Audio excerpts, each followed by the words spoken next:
which is very surely that it's going to happen. You said that the labor sector and the employment problems would be one of your priorities. And my second question is, are you going to seek a cabinet position?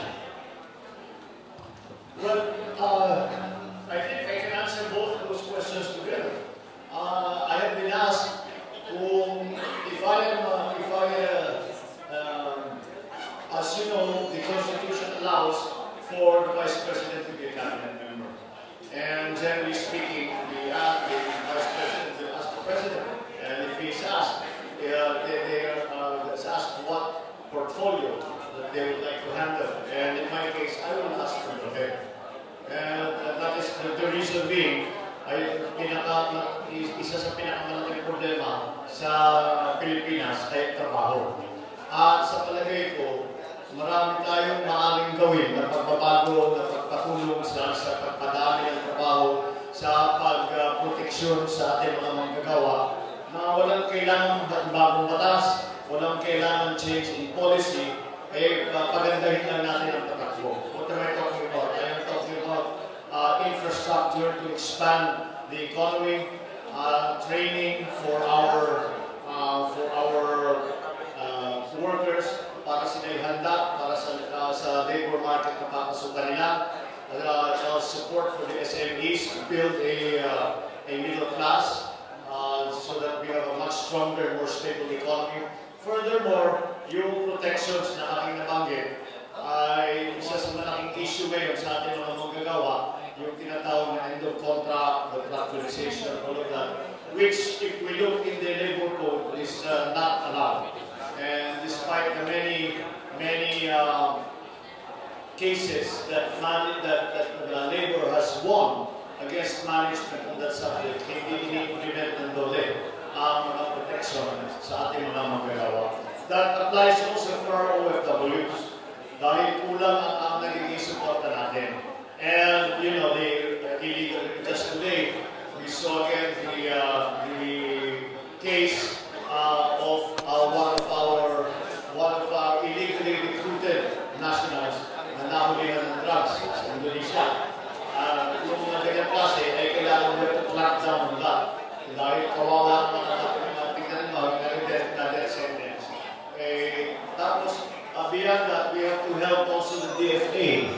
You know, in 2011, this administration reduced the DFA's budget by 1/2.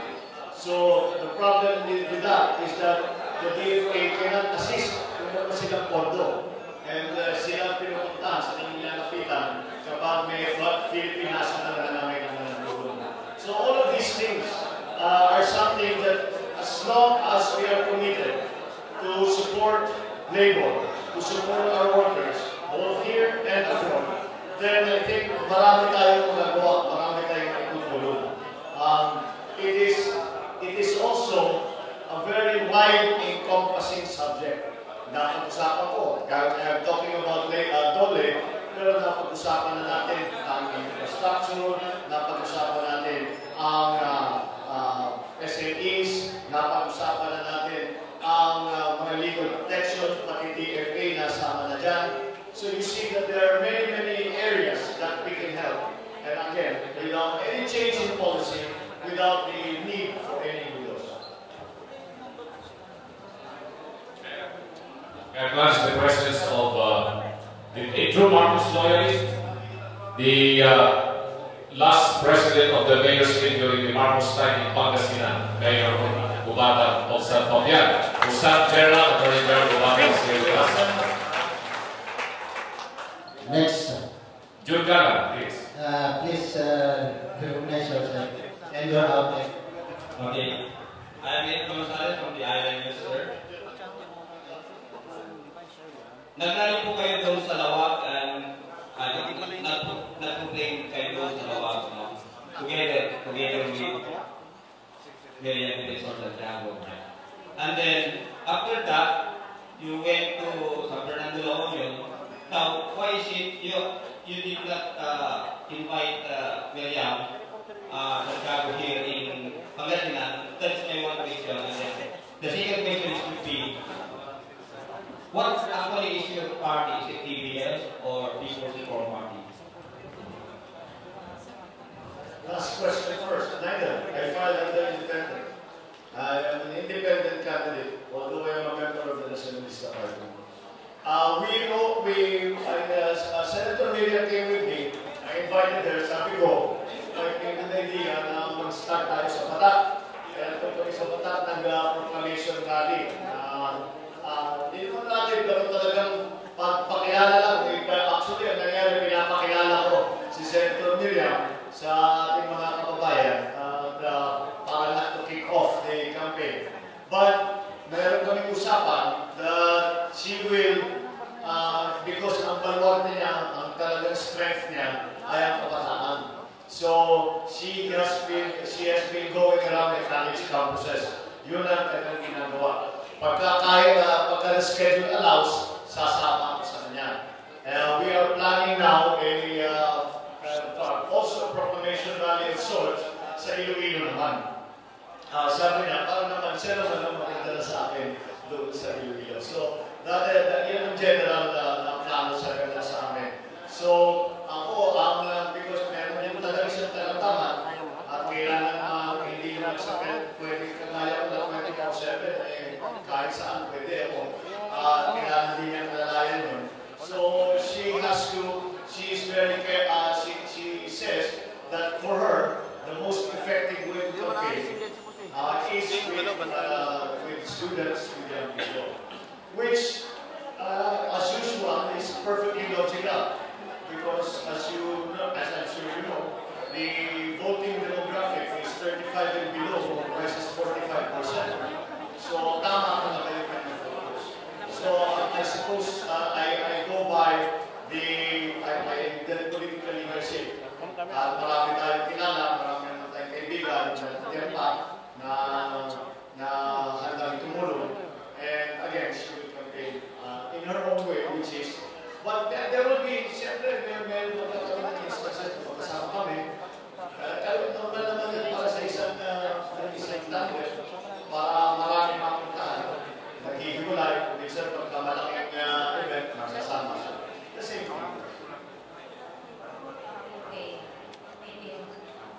Milo Lopez of Action Radio, Sir, Senator. Follower ako ni Somonte sa Facebook. Kaya kasama ko ako sa radio.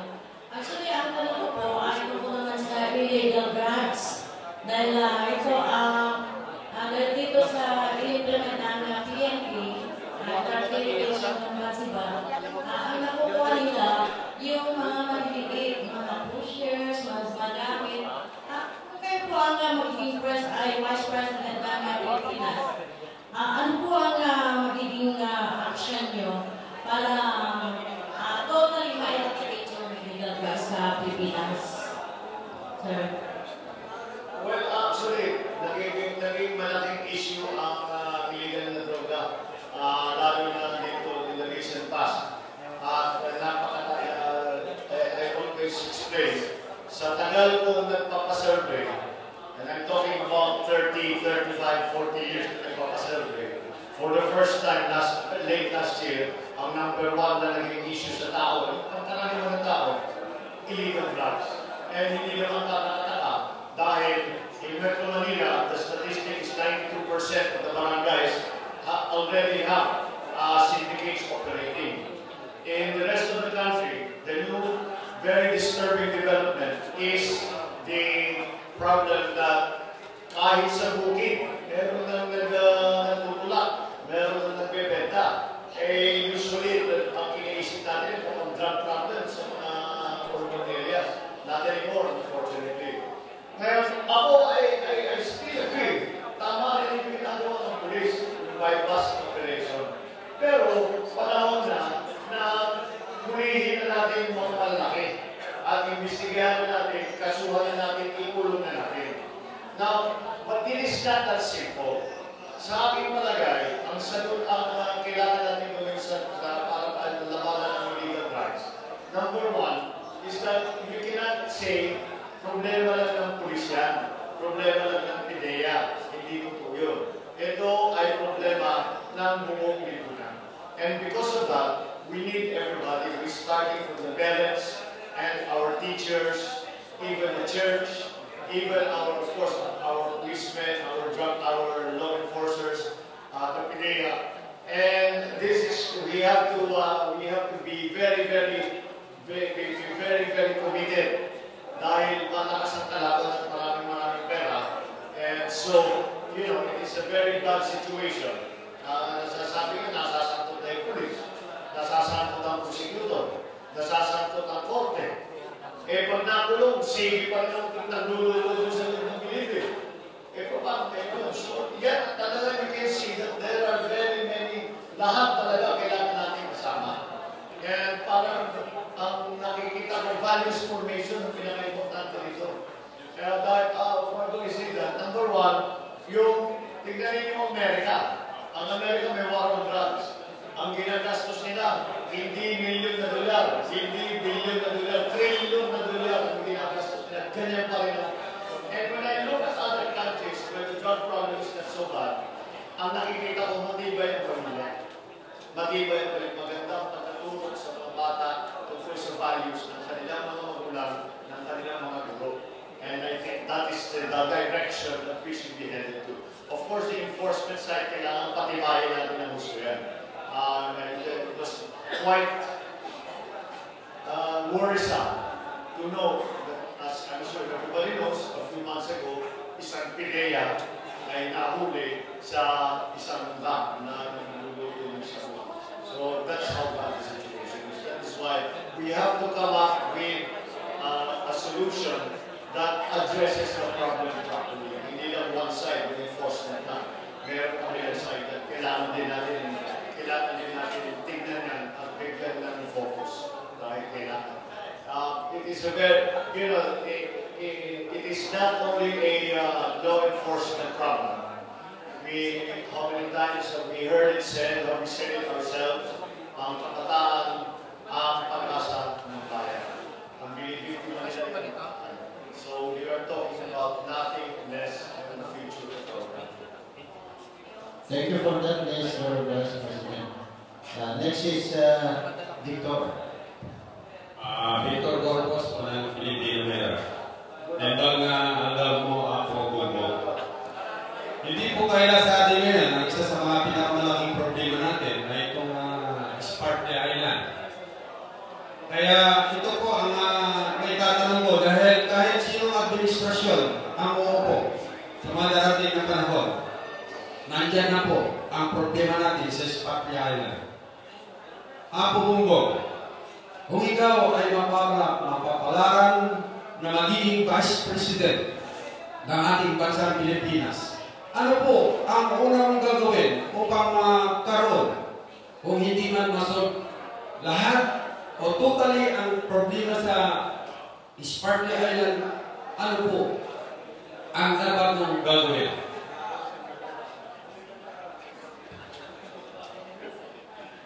Una-una, I would like to remind you, I'm running for Vice President. Foreign policy is within the ambit of the President. But I would freely give any advice, and this would be my advice to the President. And my advice would be simply to engage the Chinese more. Tayo ang nag-upisa dito ang problema nito, hindi ang Chinese. Kaya kailangan tayo rin ang mag-ayos. Now, I totally disagree with the policy of this government of being belligerent towards the Chinese. Number one, it's a dead end. Number two, we do not want to go to war. And thirdly, we have to understand na hindi maayos yung problema hanggang ang representative ng China at ang representative ng Pilipinas ay uupo at pipirma ng agreement kung anong gagawin. The only way to do that is kailangan mo kausapin ng Chinese. Ngayon, yung ating ginagawa na meron tayong arbitration sa UN, tama rin naman yun. Kailangan natin ilalat ang kaso natin, kung ano ang claim natin, ay paliwanag bakit sa ating palagay ay ito ay ang tamang claim.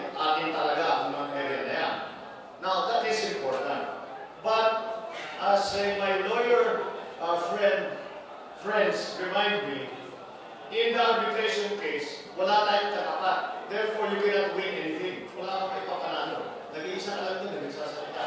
The UN arbitration panel might agree with you, disagree with you. But you do not win because you have the plaintiff has no defendant. So, no, neither side can win. In any case, what I would advise immediately at the outset is to engage the Chinese at every possible level. Pwedeng G2G. Yung ating mga Taipan na may investment sa China, kung may kaibigan sila ng mga powerful political figures, kausapin na nila, baka makatulong. Let us open up, cultural exchange tayo, sports. Remember that the beginning of the relationship between the United States and China was ping-pong. And nobody planned it. Hindi pinano yun. Naging kaibigan lang yung player ng Amerika at saka ng Chinese sa Olympics. Kaya pumayag na inimbita yung team ng China sa Amerika. Pumayag na si Mao Zedong.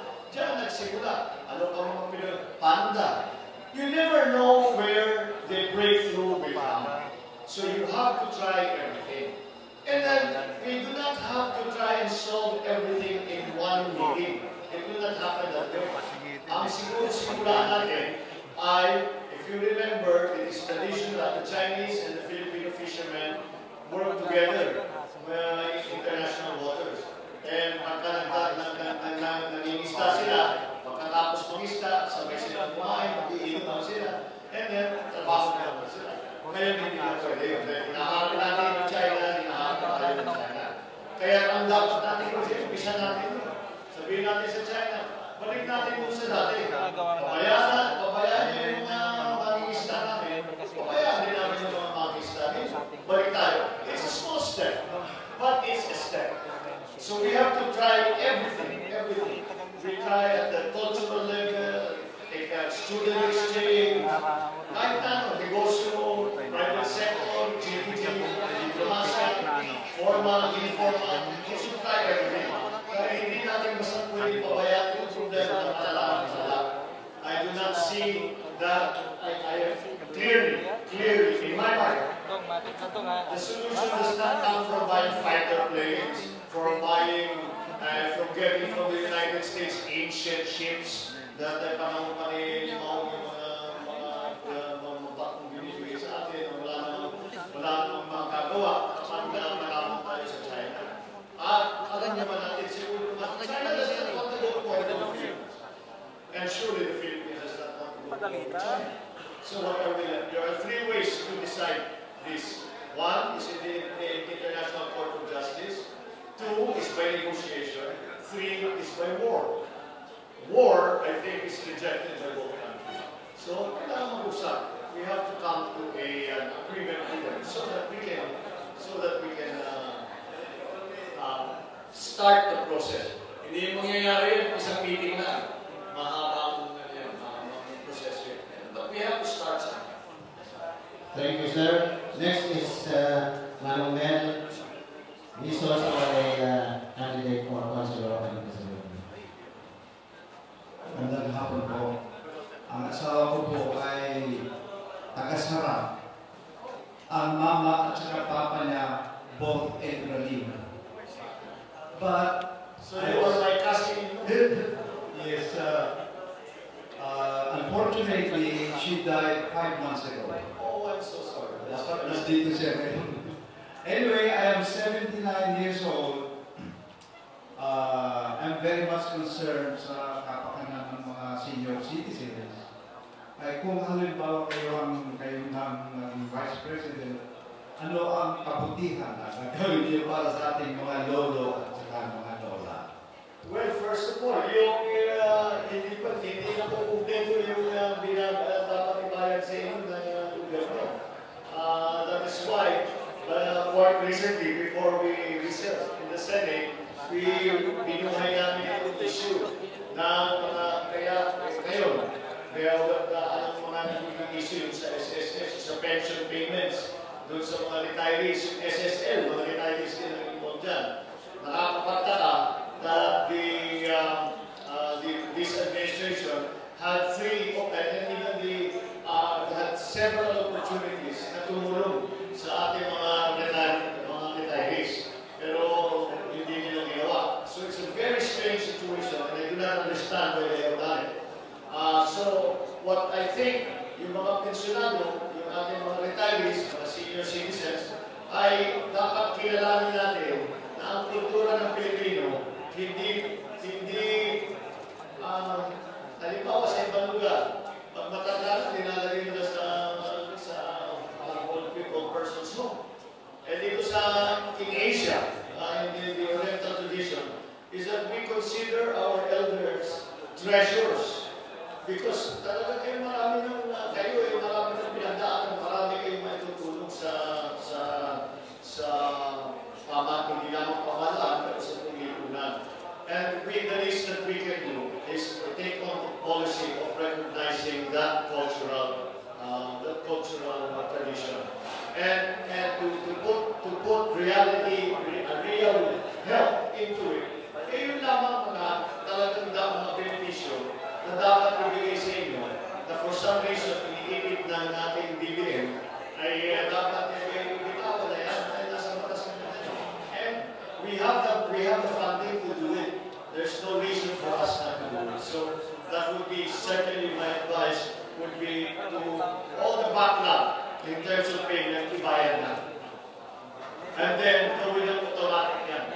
Hindi na ina-appropriate, kailangan automatic na ang pagbayad ng mga benepisyo na nakalagay sa sari-sari batas na dapat ibigay yung para sa mga retired, para sa mga senior citizens, para sa pensioners. I think it's really very simple. The government just has to decide that they will do it. We have the funds to do it. There is a law that mandates us to do it. We should just follow the law. And I think that to implement that will be a very, very good first step for our elderly. Thank you, sir. Nakahanap kayo ng boss kasi dito.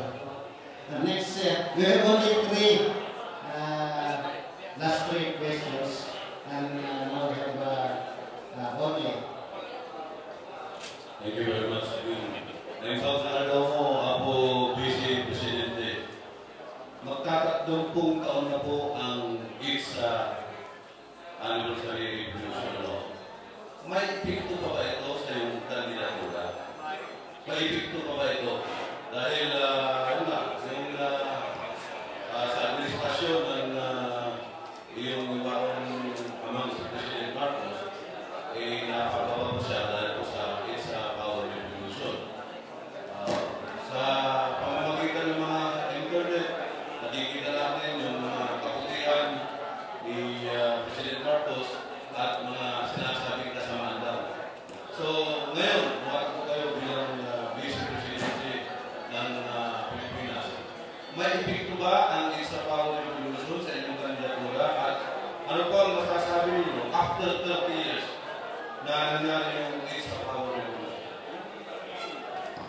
Well, ang ganito na lang pagsagot ko sa tanong ninyo, na kapag ako ay umiikot dito sa kampanya ito, hindi na ang media lang ang nagtatanong tungkol dyan, ang aming mga katunggali, our political detractors, and by the Marcos family's political detractors, bring it up. But when you talk to ordinary people, hindi naman yan ang tinatanong. Ang tinatanong ng tao, ano pa itutulong mo sa buhay namin? Wala kaming trabaho. Ang taas ng presyo ng bilihin. Yung anak ko, walang schoolbook, walang classroom, sa ilalim ng kahoy, walang hospital dito. Nabubuto ng electricity, pangitubig, wala. Yung mga bagay-bagay na yan, yan ang tinatanong ng tao. Kaya, I think that is natural. Ang tawag talaga, ang gusto nila, simple lang naman eh. Ang tanong na yan, bakit hindi ibuboto? Tutulungan ba ako? Yun ang the general sentiment that we get. It's like that. And you have to provide those answers. Kaya ang nagiging discussion talaga namin ay tuloy-tuloy na tanong. Na sinasabi namin, ito ang pwede natin gawin, ito ang pwede natin gawin. And I have put forward very detailed solutions to many of the problems that people have raised. But my overall theme and idea and principle is unity. Because no matter how many brilliant ideas we have to solve the problems of ordinary Filipinos, ay pagka hindi natin pinagkaisahan, pagka iba-iba ang ginagawa ng lahat, pagka nag-aaway-aaway, kapag namumuliti pa ang mga leader, walang nangyari. Kaya tayo natatanto Dahil pinupulitin ka lahat, pati pag tayo ng paglagay ng tulay, depende kung alakalyado mo yung mayor o hindi. Depende kung kahit kailangan ng tao, kung hindi ko kasama, hindi ka po, yung selective justice na nakikita natin. All of this has brought us to this situation. And I think the very first thing that we have to try to do is to start to once again unify the nation. Bring the nation together. Kailangan yung pagkaisa mo yun sa Amerika. And with that asset, with that wonderful asset, yung galing ng Pilipino, yung sipag ng Pilipino, yung husay ng Pilipino, pagka lahat tayo ay nagkakaisa, gusto natin ayusin ang mga problema niyan, palagay ko masisimulan talaga natin, we will make a real start. Ay manay sa yung ramdam ng tao sa pangkaraniwan, pang-araw-araw nilang buhay. That is what is the most important. What do I have to say about the 30th year?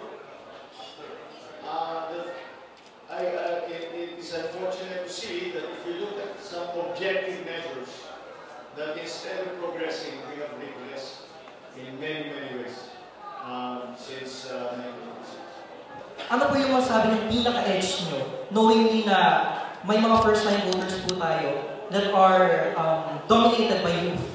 And when we say youth, sila po talaga yung may tremendous political voice. So ano po yung gusto natin iwanan sa kanila? Very simple. If you want to talk about youth, I have been championing the youth movement from the very first day that I became congressman in 1992. The National Youth Commission was created by a law of which I am the principal author. The SK reform bill that we have just passed into law, again, was a law that I, in my committee, shepherded through the Senate and the main aspects of it. I have been a great fighter for the youth movement since the very beginning. It comes very simply from a belief, yung tunay na tapat na paniniwala na kailangan na may boses sa kabataan, hindi lamang sa pangalan, kundi sa lipunan. I remember when 2 years ago, a year and a half ago, noong palapit na yung SK election, sinasabi ng iba, i-abolish na yan. Pinaglaban namin, sabi nyo, hindi mo pwedeng i-abolish yan. Number one, dahil ang mga kabataan may mga issue na sarili, na hindi issue sa mga nakakatanda. Pangalawa, kung walang boses sa kabataan, walang magagawa ang pamahalaan. Dahil wala silang alam kung sa problema yan. Things like drugs, bullying, matrikulasyon, these kinds of things, older people na nag-graduate na, hindi na iniisip yan. Tapos yung trabaho, siyempre lahat iniisip yan kasi pag-graduate sa kami pupunta. So that's one. As you mentioned, the largest demographic now is the youth. 35 and below, as I said, is 45%. We cannot call ourselves a proper democracy if the largest demographic in our country is not represented in government. Secondly, we in government, no matter how magaling we are, we still need the new ideas, the new blood, the new energy that young people bring. First, let's give you a very, very obvious example. I come from the generation, I remember a time there were no computers. But the world is very different now. For you, It's not, for me, it's not wonderful technology na, wow, magandang laruan yan. Sa inyo, pang-araw-araw ninyo yan eh. It's fully integrated into your everyday life. So that kind of attitude, that kind of understanding of the world today, we need that. Hindi pwede yung mga old style na, sige, lagay mo sa typewriter, tapos ano mo sa calculating machine. Wala na yan.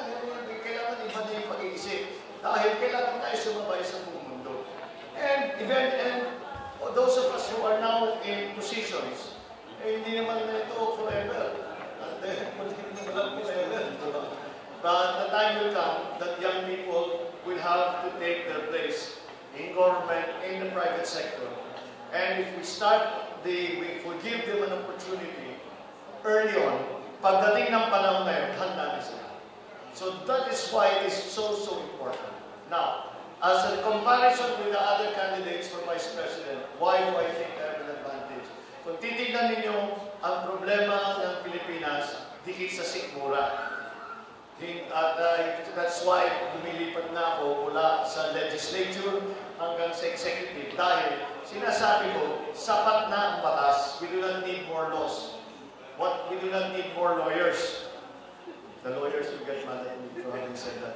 But what we need now is our people who have, like I do, a training in economics, a training and understanding of how economics works and how we can make our economy better, increase the number of jobs, the distribution of wealth. You know, marami tayong narinig, ang yaman-yaman na rin ng Pilipinas. Pag pumunta ka sa kahit saan, yumaman na ba kayo? Wala naman ibang mayaman, hindi mayaman na. So we have that distribution of wealth is a very big problem. The creation of the middle class as a stabilizing force of society is also something that's very important. That's why I talked about SMEs, that's why I talked about all of these things. So that understanding that I have of how the economy works, the evolution of from the local economy to the global economy is something I have a fairly good understanding. And I think that can be a big advantage in trying to make the working lives of our people better. Politicians who are willing to cross party lines just to support your vice presidential bid. Who are these politicians? It's a long list. I don't know if we can. Let me give you a prime example. Your gubernatorial candidate, your two groups that are running for governor are both friends of mine. Governor Spine is a good friend of mine. You know, of course, Mark Juan, his father is Filipino and has been a very close family member. So I have asked them both for their support, and they have both said that they will support me. So that's one very important example. But again, I understand that there are lists of mayors. I just came from La Union. There seems to be a bit of a family feud in La Union, pero magkabila tungkol sa akin. So, but that's not only in Ilocos, even in other parts of, even the other parts of the country. Kaya in Davao, for example, may nabuhay na grupo, ang pangalan Aldab. Sabi ko, ano yung Aldab? Alyansa ni Duterte at sa kanil grupo. Sabi ko, paano nangyari yun? Kanila, gusto namin ito. Siyempre, Duterte kami, pero meron pang Bimbo. Meron pang Aroma. Meron pang Marimar. So, we have all of these groups. And even, for example, nagulat ako, I was just informed early this morning, na may tinayo ng Bicolanos for Bongbong. And dahil apat sa yung aking mga katunggali, yung mga ibang kandidato, marami sa kanila galing sa Bicol. Karamihan galing sa Bicol. And yet, I'm still able to gain support even in their so-called baluarte. So that's what I mean when I say that people are willing to cross party. This is only the first 2 days. How important? It is critical. Pangasinan is critical to any national candidate, especially to me. Because, as I said, we have to continue to maintain what we have come to develop, what we have come to call the solid north. It is a big, it is parang, kasi pag iba yung hindi, not only dahil maraming boto sa Pangasinan, pero solid ang pwedeng kayang gawing solid ang boto sa norte. We're talking about Region 1, Region 2, parts of Region 3. Pagka na-solid mo yun, malaking bagay yan.